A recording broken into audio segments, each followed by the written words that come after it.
Risadas ecoaram quando o pai, com a face marcada pelo tempo, adentrou o luxuoso espaço de festas, uma pasta de papel pardo agarrada com força em suas mãos trêmulas. Os seguranças na entrada trocaram olhares maliciosos, cochichando atrás das mãos enquanto, relutantemente, permitiam sua passagem, apenas porque o gerente do local o reconheceu de antigas fotografias. Através das portas duplas ornamentadas, Martinho Silva entrou no salão de recepção, onde sua filha, Emília, celebrava seu casamento, uma festividade da qual ele soubera através de um amigo vizinho, e não pela própria filha. Seu terno azul marinho, visivelmente de décadas atrás, e um tamanho maior para sua estrutura agora diminuída, contrastava fortemente com os smokings de grife e os vestidos esvoaçantes que preenchiam o ambiente. Um garçom carregando taças de champanhe desviou dele como se evitasse contaminação, enquanto convidados próximos se afastavam, seus rostos exibindo uma mistura de constrangimento alheio e julgamento silencioso. A luz do lustre parecia destacar seus sapatos desgastados, lustrados meticulosamente naquela manhã, mas incapazes de esconder os anos de uso. Assim como seus cabelos grisalhos cuidadosamente penteados não conseguiam disfarçar as profundas linhas de tristeza gravadas em seu rosto.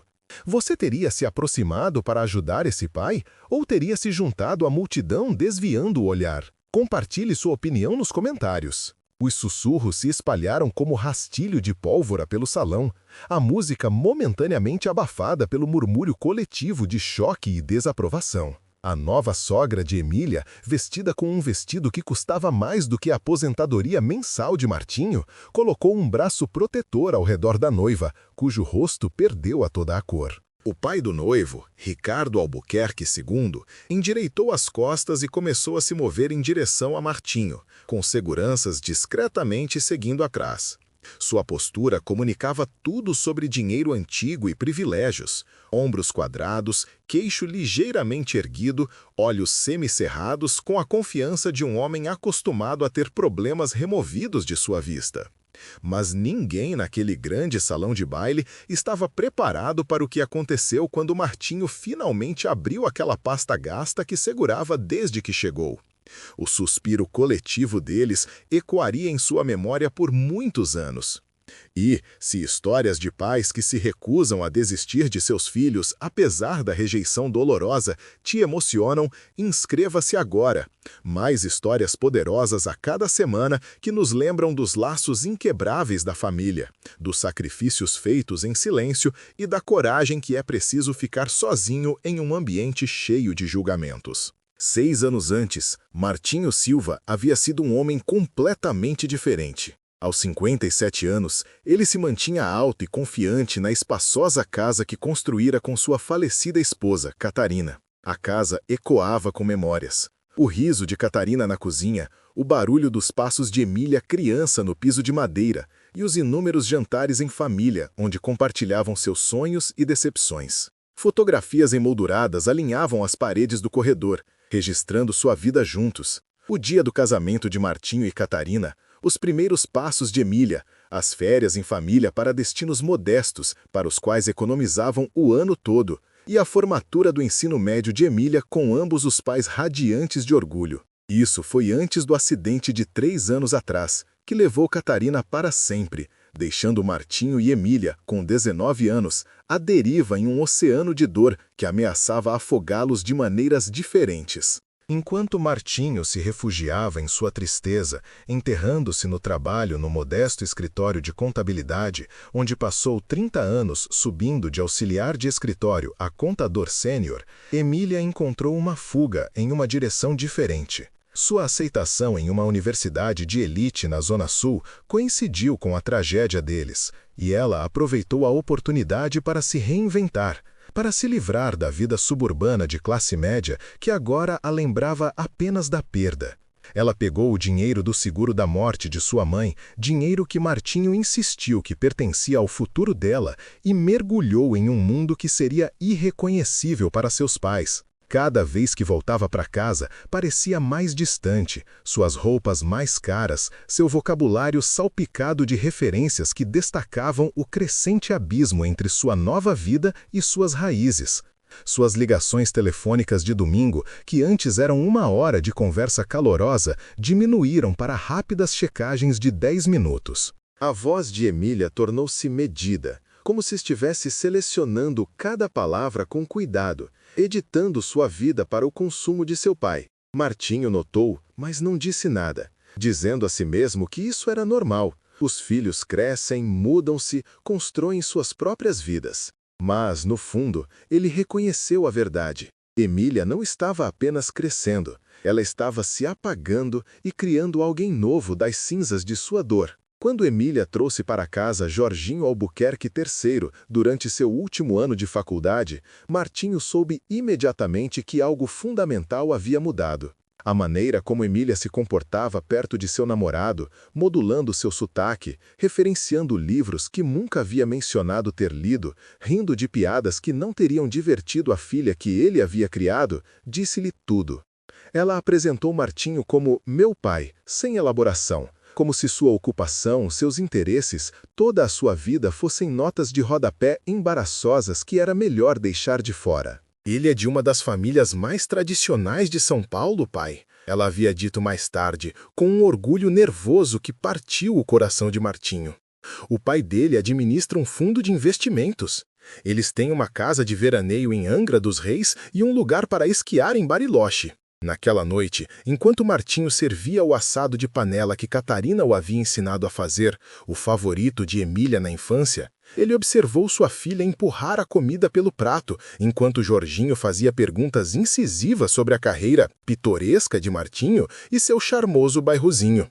A cada minuto que passava, Martinho podia ver Emília se afastando ainda mais, seu constrangimento com sua educação visível no rubor de suas bochechas. Quando Jorginho se desculpou para atender a uma ligação de negócios, Martinho estendeu a mão por cima da mesa para tocar a mão de sua filha.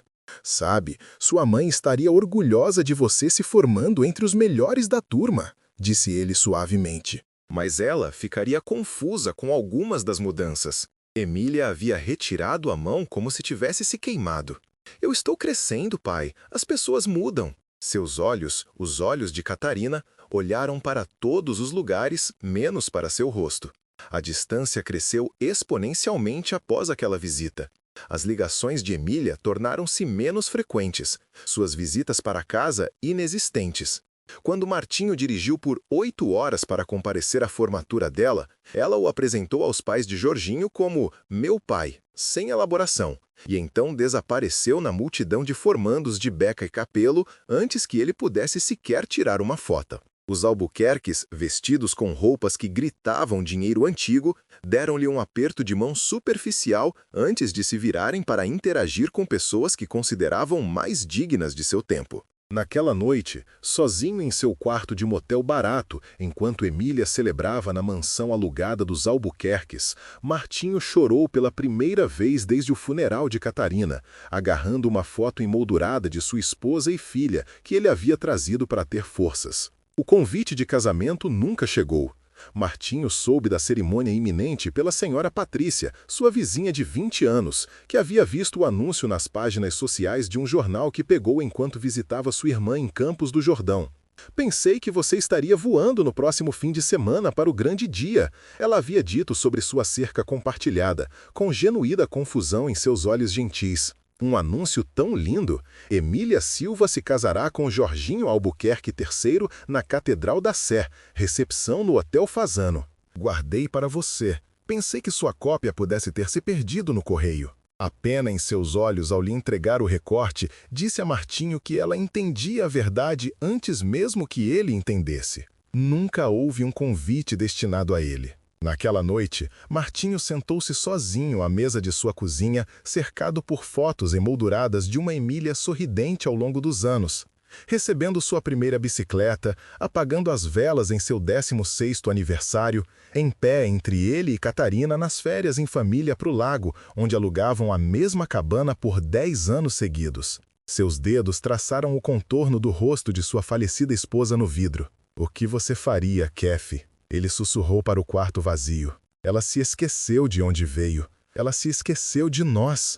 A resposta veio a ele não em palavras, mas em uma memória. Catarina no hospital no dia em que Emília nasceu, sussurrando fervorosamente através de seu esgotamento. Nós lutamos por ela, Martinho. Sempre, mesmo quando é difícil. Especialmente quando é difícil.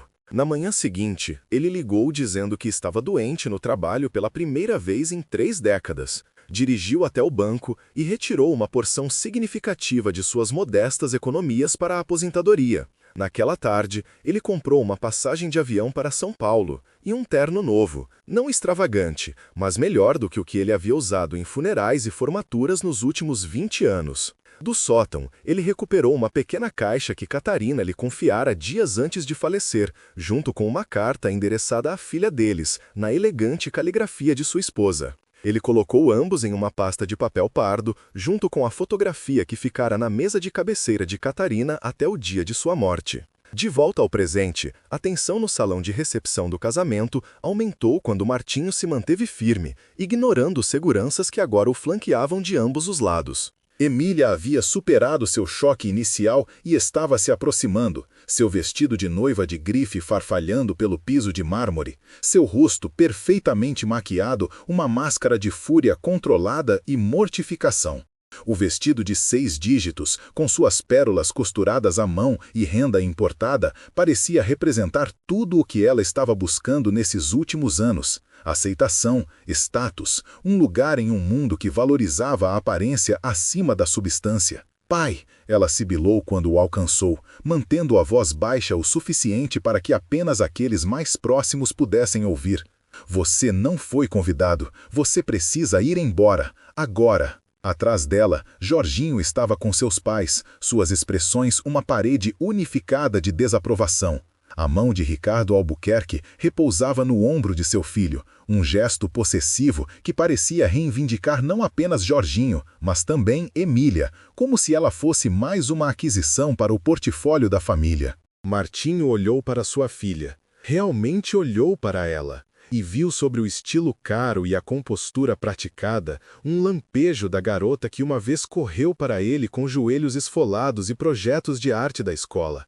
A garota que havia adormecido em seu ombro durante as noites de cinema, que havia aprendido a andar de bicicleta em sua rua suburbana enquanto ele corria ao lado, prometendo não soltar até que ela estivesse pronta. Eu sei que não fui convidado, Emília, disse ele suavemente, e eu vou embora. Mas, primeiro, preciso te dar o presente de sua mãe. Emília estremeceu ao ouvir a menção de Catarina, olhando nervosamente para seus novos sogros. Pai, por favor, esta não é a hora. Sua voz carregava uma nota de pânico, como se ele tivesse quebrado uma regra não dita ao trazer sua mãe de verdade, não a versão higienizada que ela poderia ter compartilhado com os Albuquerques. Sua mãe me fez prometer, Martinho continuou. Sua voz firme apesar do tremor em suas mãos ao abrir a pasta.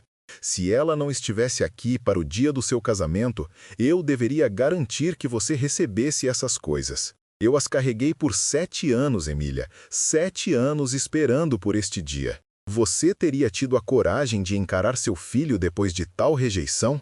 Ou teria respeitado seus desejos e ficado longe? Compartilhe seus pensamentos nos comentários abaixo. Da pasta, Martinho retirou 3 itens. O primeiro era uma fotografia. Emília aos 7 anos, usando o colar de pérolas de Catarina e saltos altos grandes demais, sorrindo para a câmera com alegria banguela. O segundo era uma carta manuscrita. O papel amarelado ligeiramente com o tempo, a caligrafia distinta de Catarina visível mesmo à distância. E o terceiro, embrulhado em papel de seda que já teve dias melhores, era uma pequena caixa de veludo. Os itens pareciam absurdamente modestos no ambiente opulento, como artefatos de outro mundo. O que Martinho supôs, eles eram. O que é isso? Emília perguntou, sua voz repentinamente pequena, a sofisticação praticada dando lugar à emoção genuína pela primeira vez desde que Martinho havia entrado. Algo em sua expressão mudou, uma rachadura aparecendo na fachada cuidadosa que ela havia construído. Vários convidados próximos se inclinaram, sua curiosidade superando suas boas maneiras. 2 semanas antes de morrer, Martinho explicou. Sua mãe escreveu cartas para todos os seus futuros marcos, sua formatura na faculdade, seu dia do casamento, o nascimento de seu primeiro filho. Ela me fez prometer entregá-los quando a hora chegasse, não importa o que acontecesse. Ele estendeu a fotografia primeiro. Esta era a foto favorita dela de você.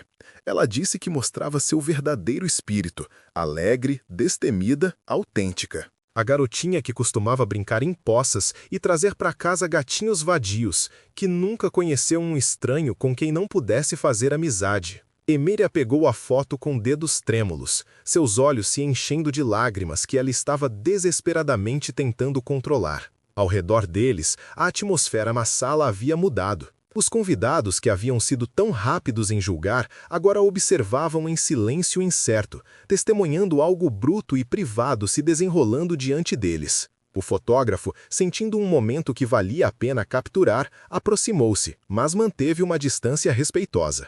As pérolas naquela foto, Martinho continuou, eram da sua avó e da avó dela antes disso. Nada valioso em termos de dinheiro, acrescentou, olhando brevemente para os Albuquerques, que permaneciam congelados em silêncio desaprovador, mas inestimável em termos de história. Sua mãe queria que você as tivesse hoje. Ela queria que uma parte dela, uma parte da sua herança, estivesse com você ao iniciar este novo capítulo. Ele estendeu a pequena caixa, e Emília a abriu para revelar um simples colar de pérolas, desgastado por gerações de amor. Ao lado do diamante de 3 quilates que agora adornava seu dedo anelar, eles pareciam humildes de fato. Mas quando Emília os ergueu da caixa, algo em seu rosto suavizou. Uma memória surgiu, visível em seus olhos, na ligeira abertura de seus lábios, de outro tempo, outra Emília. Eu me lembro disso, ela sussurrou. Mamãe costumava me deixar experimentá-los para brincar de boneca. Nós fazíamos festas de chá com os meus bichos de pelúcia, e ela dizia que eu podia usá-los porque eu era a convidada mais especial. A memória da infância pareceu surpreendê-la, como se ela a tivesse guardado tão completamente que havia esquecido sua existência até este momento. Ela os usou no nosso casamento, disse Martinho, e a mãe dela os usou no dela. Uma noiva Silva os usa há mais de 100 anos. Não porque sejam valiosos pelos padrões dos Albuquerque, acrescentou, sua voz carregando o suficiente para que os pais de Jorginho ouvissem, mas porque representam algo que o dinheiro não pode comprar, um legado de amor que perdura. Jorginho deu um passo à frente então, colocando uma mão possessiva no braço de Emília. Seu smoking sob medida e cabelo cuidadosamente penteado o marcavam como um homem acostumado ao controle. Emília já tem as joias selecionadas para... Acho que não combina com o vestido, querida, ele disse com desdém. Tenho certeza que são bonitas, mas talvez não apropriadas para a ocasião. Guardamos em um lugar seguro até depois da festa. O tom dele sugeria que estava sendo generoso por não mandar retirar as pérolas do local imediatamente. Emily olhou para o seu novo marido, depois para as pérolas na palma da mão e finalmente para o rosto do pai, marcado pela idade e pela dor, mas ainda tão familiar, ainda tão cheio de amor incondicional. Naquele momento, parada entre o homem com quem se casara e o homem que a criara, Emily Sullivan Whitmore se viu em uma encruzilhada que levou 7 anos para ser construída. Algo mudou em sua expressão, um lampejo de reconhecimento, como se estivesse acordando de um longo sono. Sem dizer uma palavra, ela entregou seu buquê cascata para uma madrinha surpresa e ergueu as mãos para remover o colar cravejado de diamantes que usava, um presente de casamento da mãe de Jackson, escolhido para combinar com a estética da família Whitmore. Vários convidados ficaram boquiabertos quando ela o substituiu pelo simples colar de pérolas, seus dedos trabalhando o fecho com uma determinação recém-descoberta. Estas são exatamente apropriadas, ela disse, sua voz mais forte agora. Elas são minha história. Minha mãe deveria estar aqui hoje. Ela se virou para Jackson, cujo rosto havia endurecido com desgosto. Meu pai deveria estar me levando ao altar. A carta ainda estava na mão de Martin, e Emily estendeu a mão para pegá-la em seguida. É da mãe? Para mim? Sua voz falhou na palavra mãe. Não mamãe, como ela tinha começado a dizer nos últimos anos quando mencionava Catherine. Martin assentiu. Para o seu dia do casamento. Eu não sei o que diz, ela selou. Era só para seus olhos. Ele entregou o envelope, sua aba selada, um testemunho de seu respeito pelos desejos de sua esposa, apesar de todos os anos e mudanças entre então e agora. Com dedos cuidadosos, Emily quebrou o selo e desdobrou as páginas. Enquanto lia, lágrimas começaram a cair livremente, rastreando o rímel pelas suas bochechas. O fotógrafo pairando perto capturou o momento. Não as fotos perfeitas de posadas planejadas para o dia, mas algo honesto e inesperado. Algo real em meio a toda essa perfeição cuidadosamente selecionada. Quando terminou de ler, Emily olhou para seu pai com novos olhos. Mamãe sabia, ela disse suavemente. Ela sabia que eu me perderia tentando fugir da minha dor. Ela me disse que não importa o quão longe eu corresse, eu nunca me encontraria até me lembrar de onde vim. Sua voz embargou. Ela disse que estaria esperando no espelho toda vez que eu olhasse, que eu a carrego no meu sorriso, no jeito que eu rio, em como eu vejo o mundo. E ela disse, você... Emily parou, dominada pela emoção. Martin esperou, com o coração na garganta. Emily se recompôs e se virou para os convidados reunidos, incluindo os Whitmores, que estavam rígidos de desaprovação. Minha mãe foi a mulher mais sábia que eu já conheci, ela anunciou, sua voz ecoando pela sala agora silenciosa.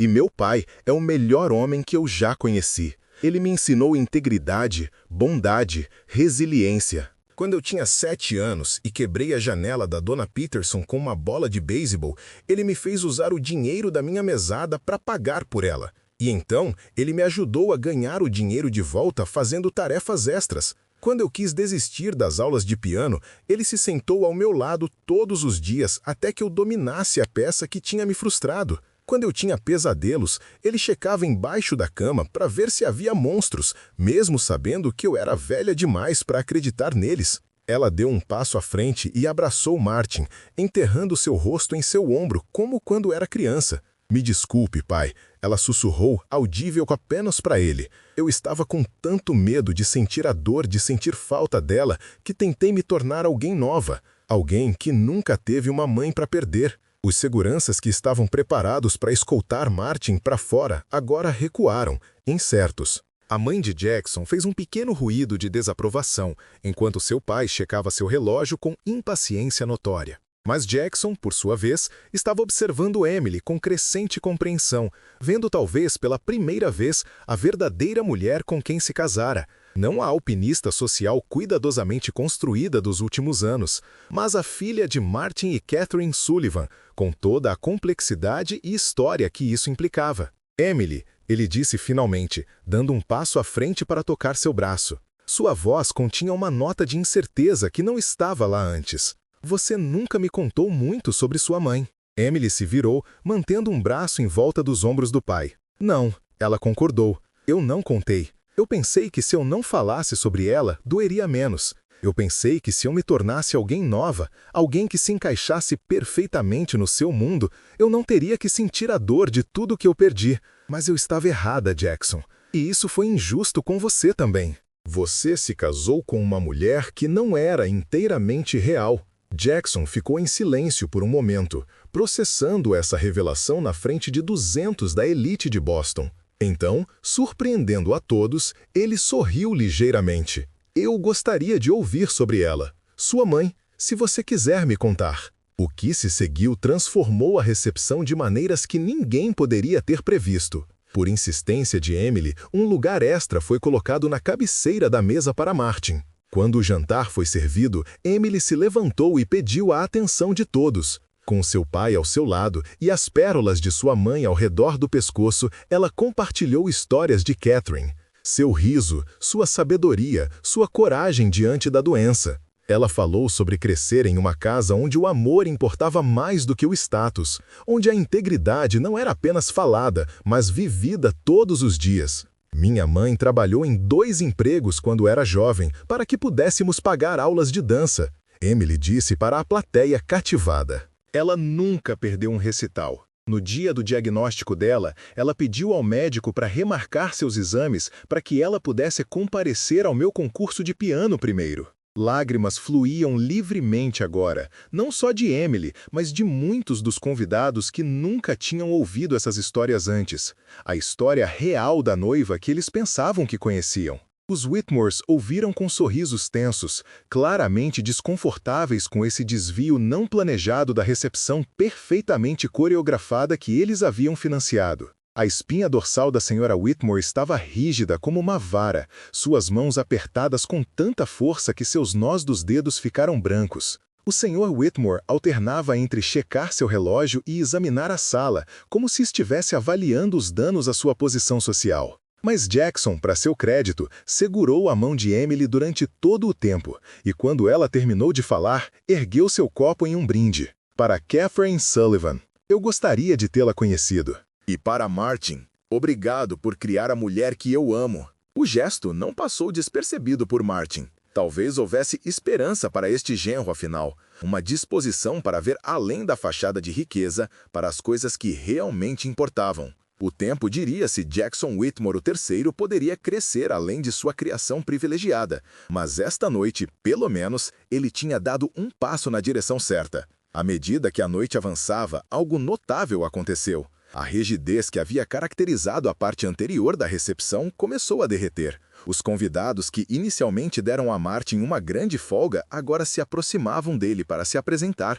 Uma prima distante de Jackson, uma senhora idosa com olhos gentis e um comportamento direto, sentou-se ao lado dele por quase uma hora, compartilhando histórias de seu próprio falecido marido. Dinheiro é apenas fachada, querido, ela confidenciou, dando um tapinha em sua mão. Eu tenho assistido a esses casamentos da sociedade por 60 anos, e eu posso te dizer, os casamentos que duram são aqueles construídos sobre algo verdadeiro. Mais tarde, enquanto a banda tocava e os casais se moviam para a pista de dança, Martin se preparou para se despedir, sentindo que havia entregado os presentes de Catherine e feito as pazes com sua filha.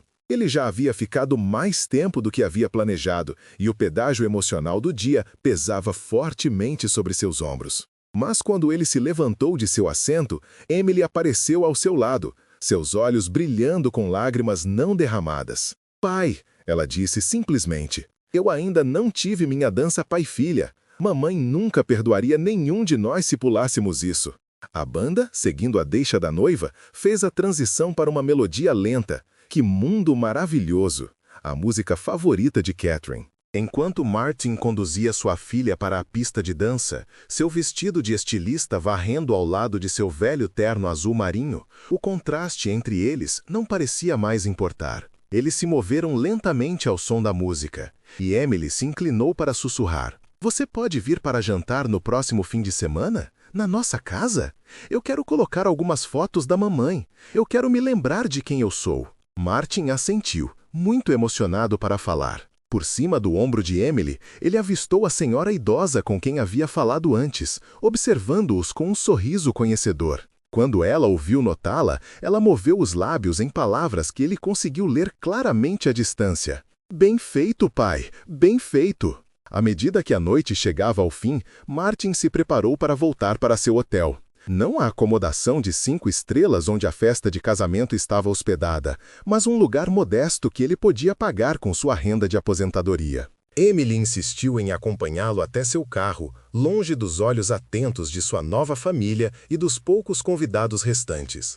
O ar da noite estava fresco, uma brisa suave agitando as folhas das árvores do pátio, e por um momento eles ficaram em silêncio amigável, olhando para as estrelas. Quando eu era pequena, Emily disse de repente, mamãe costumava me dizer que as estrelas eram janelas no céu, que ela sempre podia me ver, não importa onde eu estivesse. Ela tocou as pérolas em seu pescoço. Eu parei de acreditar em coisas assim quando ela morreu.